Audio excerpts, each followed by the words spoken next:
Tiga negara lolos ke Piala Eropa 2024. Neymar marah dilempar popcorn. Barcelona mau rekrut Kaoru Mitoma. Ngeri, Dimas Derajat lebih gacor ketimbang Messi. Halo football lovers, kembali lagi di Starting 11 News. Seperti biasa, kami akan terus menyajikan informasi seputar dunia sepak bola spesial untuk Anda.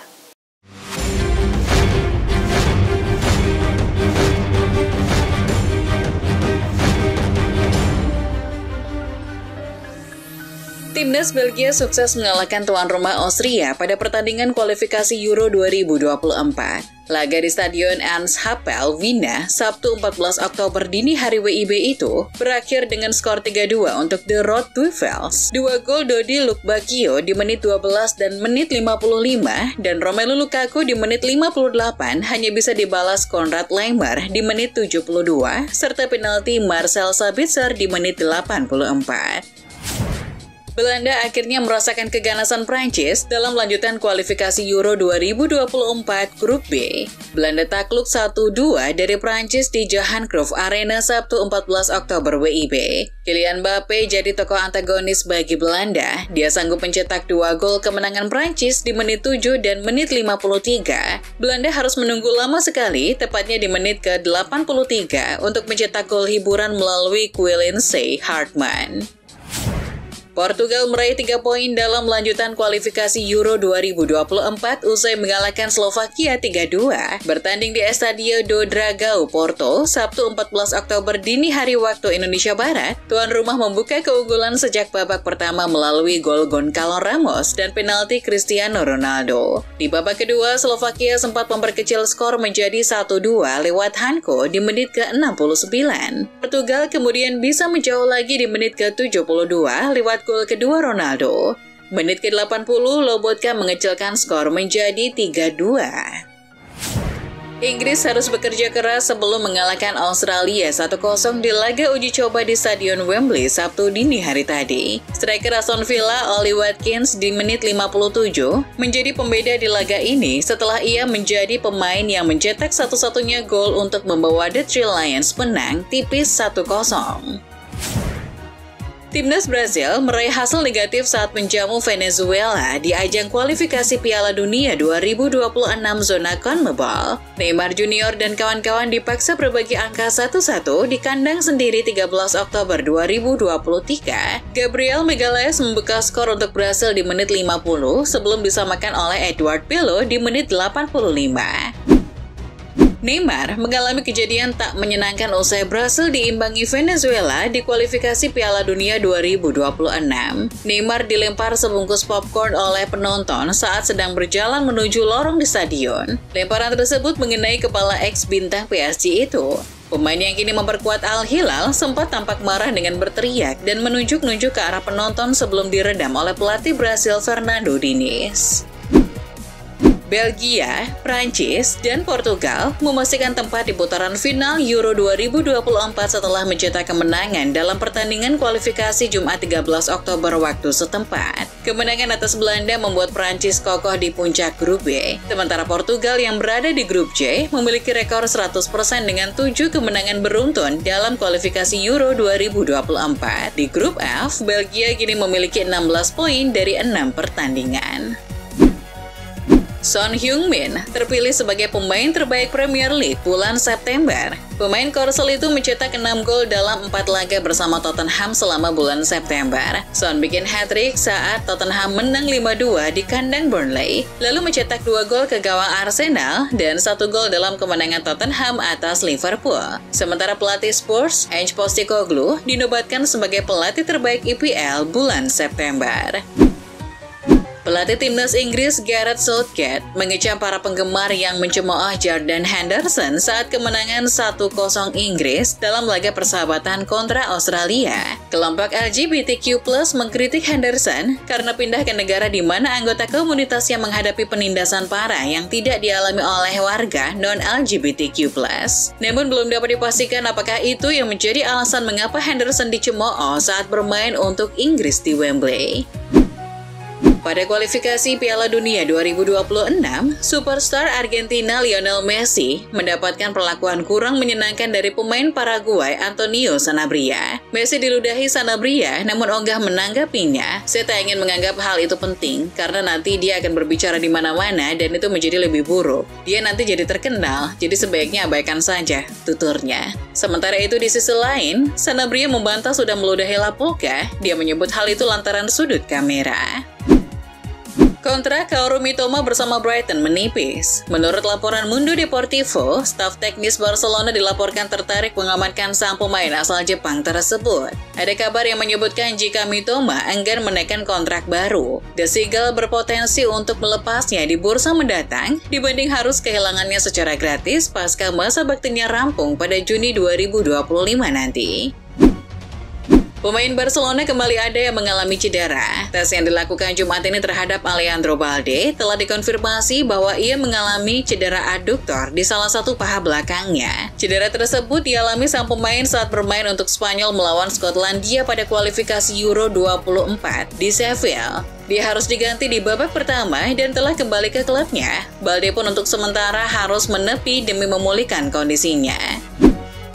Fabrizio Corona adalah orang pertama yang melaporkan bahwa Nicolo Fagioli mempunyai masalah dengan taruhan. Hal tersebut sudah dalam investigasi, yang sejauh ini juga mengkaitkan Sandro Tonali dan Nicolo Zaniolo. Corona turut menyebutkan bahwa Juventus tahu situasi itu dan berusaha menutupi permasalahan taruhan pemainnya. Tak terima dengan tuduhan itu, pihak Juve membuat rilis. Mengenai apa yang diberitakan oleh beberapa media, Juventus FC menyatakan bahwa saat tahu berita tentang kemungkinan keterlibatan pemain Nicolo Fagioli dalam masalah taruhan, mereka segera menghubungi kantor Kejaksaan Federal (FIGC). Dalam hitungan hari setelah menyatakan pensiun dari lapangan hijau, Eden Hazard langsung digoda untuk comeback dan bermain lagi di Premier League. Penampilan menawan Eden Hazard bersama Chelsea yang tampaknya membuat salah satu pelatih di West Ham United, Kevin Nolan, ingin menggoda sosok asal Belgia itu untuk menarik kembali keputusan pensiunnya. Nolan yakin sekali Eden Hazard masih punya taji. Hazard sendiri belum merespon ajakan Kevin Nolan ini. Robert Lewandowski tetap berada di jalur yang tepat untuk kembali dari cedera.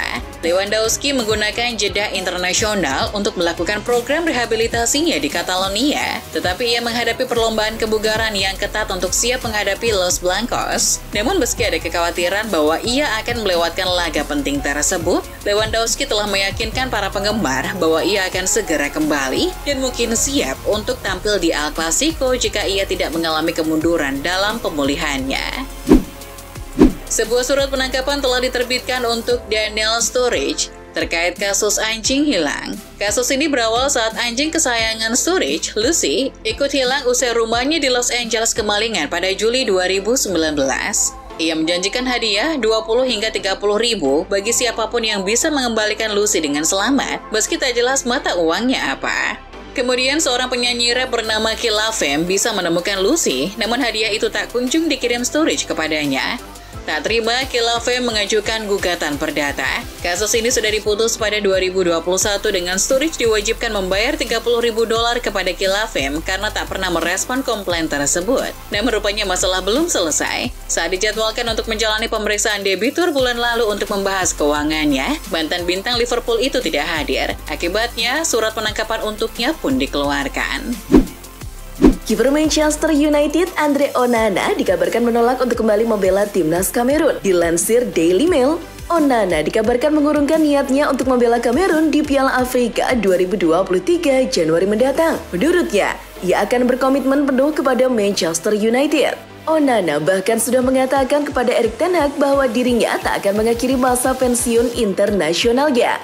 Ia lebih memilih untuk fokus dan memperbaiki performanya di Manchester United. Salah satu gelandang Arsenal, Mohamed El-Neni, dilaporkan baru mendirikan klub sepak bolanya sendiri. Dilansir Eurofoot, klub tersebut diberi nama El-Neni FC. Pemain asal Mesir itu ingin klubnya menjadi tempat para pemain muda berbakat menemukan kesempatan yang lebih baik di sepak bola. Kini, ia sedang mencari pemain-pemain berusia 16 hingga 25 tahun. Kabarnya, beberapa sesi latihan dan pertandingan akan dipimpin langsung oleh El-Neni. Newcastle United dikabarkan mulai serius untuk mengincar pemain muda Arsenal, Emil Smith-Rowe. Dilansir Daily Mail, Smith-Rowe sendiri kesulitan untuk menembus skuad utama Arsenal. Oleh karena itu, The Magpies berusaha memanfaatkan kesempatan itu. Kabarnya, pihak Newcastle menargetkan untuk bisa mendatangkan sang pemain pada bursa transfer Januari mendatang. Talenta muda Borussia Dortmund, Jamie Bynoe Gittens, telah jadi perbincangan akhir-akhir ini. Setelah menembus skuad utama timnas Jerman musim lalu, Jamie dikabarkan jadi incaran beberapa klub Liga Inggris. Dilansir The Sun, Arsenal, Chelsea, dan Newcastle rela ngantri buat dapetin tanda tangan sang pemain. Kabarnya, Arsenal jadi yang terdepan karena Mikel Arteta merupakan penggemar berat pemain berkebangsaan Inggris itu. Selain dikabarkan ingin mendatangkan Toni Kroos, Manchester City kabarnya belum menyerah untuk mendapatkan Dani Olmo dari RB Leipzig. Dilansir Goal, City jadi yang terdepan untuk mendapatkan jasa Olmo setelah gagal mencapai kesepakatan dengan Leipzig musim panas lalu. Namun, bursa transfer mendatang, City tak datang sendirian karena Real Madrid dan Chelsea juga meminati pemain Spanyol tersebut. Jeda internasional belum rampung, Liverpool sudah mendapat kabar buruk soal salah satu pemainnya, yakni Andy Robertson yang mengalami cedera. Dilansir Tribal Football, Robertson mengalami cedera bahu saat timnas Skotlandia menghadapi Spanyol. Ia diganti sebelum babak pertama usai karena mengalami benturan dengan Unai Simon. Kabarnya, Robertson akan menjalani pemulihan di Liverpool. Liverpool dikabarkan telah menunda renovasi Stadion Anfield bagian atas. Itu akan menyebabkan tribun sisi atas akan tetap ditutup hingga waktu yang belum ditentukan. Dilansir ESPN, level tribun baru diperkirakan berkapasitas 7.000 kursi sehingga nantinya Anfield akan berkapasitas 61.000 kursi. Namun, karena penundaan perluasan, maka kapasitas stadion yang bisa dipakai menurun jadi 51.000 kursi. Penundaan proyek ini juga berimbas pada pengembalian beberapa tiket di pertandingan lawan Everton 21 Oktober mendatang karena belum ada kursi yang tersedia. Meski ada desakan dari wali kota Milan agar Inter Milan dan AC Milan tetap berkandang di San Siro, kedua klub tersebut tetap ngotot untuk membangun stadion sendiri. Dilansir Football Italia, kedua klub bahkan sudah mengumumkan kalau pihak klub berharap stadion baru akan siap pakai pada tahun 2028. Untuk lokasinya berada di luar batas kota Milan. Inter Miami dipastikan gagal lolos ke playoff MLS musim 2023. Maka dari itu mereka ingin menambah amunisi agar semakin kuat musim depan. Dilansir Goal, legenda timnas Kroasia Luka Modric jadi salah satu target utama Miami. Namanya telah berulang kali dikaitkan dengan Miami dan sepertinya kepindahan ini bukanlah suatu hal yang tidak mungkin. Dengan menit bermain yang mulai berkurang di Madrid, tawaran Inter Miami akan jadi kesempatan menarik baginya. Setelah timnas Indonesia mencatatkan kemenangan meyakinkan atas Brunei Darussalam kemarin, salah satu pemainnya yakni Dimas Derajat mencatatkan prestasi menarik. Dilansir Suara.com, striker timnas Indonesia itu menjadi top skor sementara kualifikasi Piala Dunia 2026 dengan torehan 3 gol. Ia bahkan menggeser ex-PSG Neymar dan pemain Real Madrid Rodrigo yang baru mencetak 2 gol. Itulah informasi seputar dunia sepak bola spesial dari Starting 11 News. Jangan lupa untuk like, share, dan subscribe. See ya!